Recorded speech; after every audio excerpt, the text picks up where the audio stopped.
ప్రజల అనుమతితో తెలంగాణ తల్లి విగ్రహ రూపురేఖలు మార్చుకుంటే ఎవరికీ అభ్యంతరం ఉండదన్నారు బీఆర్ఎస్ ఎమ్మెల్సీ కవిత.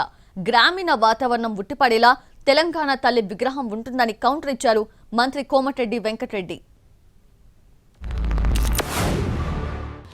ఇప్పుడు వచ్చినటువంటి ప్రభుత్వం మరి తెలంగాణ తల్లి స్టాచ్యూ ప్లేస్లో గౌరవ భారతదేశ పూర్వ ప్రధానమంత్రి రాజీవ్ గాంధీ గారి స్టాచ్యూ పెడతామని చెప్పి నిర్ణయం చేసుకొని నిన్న అక్కడ ఫౌండేషన్ స్టోన్ వేయడం జరిగింది అధ్యక్ష.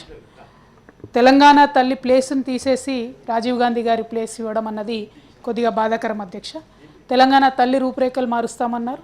మార్చిన తర్వాత అయినా ఆ స్థలం తెలంగాణ తల్లి పెడితే ఒక పక్క అమరవీరులు ఇంకో పక్క సెక్రటేరియట్ ఉన్న చోట ఉంటే బాగుంటుంది అధ్యక్ష. తెలంగాణ తల్లిని కొద్దిగా రూపురేఖలు మార్చి గ్రామీణ ప్రాంతంలో మహిళలు ఎట్లుంటారో ఆ విధంగా వజ్ర వైఢూర్యాలతో కాకుండా పెట్టాలని మేము క్యాబినెట్లో తీసుకున్న నిర్ణయం అధ్యక్ష. తప్పకుండా దానికి సరైన స్థలంలో సామాజిక స్ఫూర్తి గ్రామీణ మహిళలు అక్కా చెల్లెల్ని కలపాలి. రాణి ఆ రోజు చాకలి ఐలమ్మ లాంటి స్ఫూర్తి రావాలి. ఈ బంగారం వజ్ర వైఢూరాలు కిరీటాలు పెట్టుకునే తెలంగాణ కాదు, బతుకు తెలంగాణ ఇప్పుడిప్పుడే బాగుపడాలి అనే ఆలోచనతో కష్టపడి పనిచేస్తున్నాం. దాన్ని కూడా వాళ్ళు సహకరిస్తే మంచిదని చెప్పి గౌరవ సభ్యులు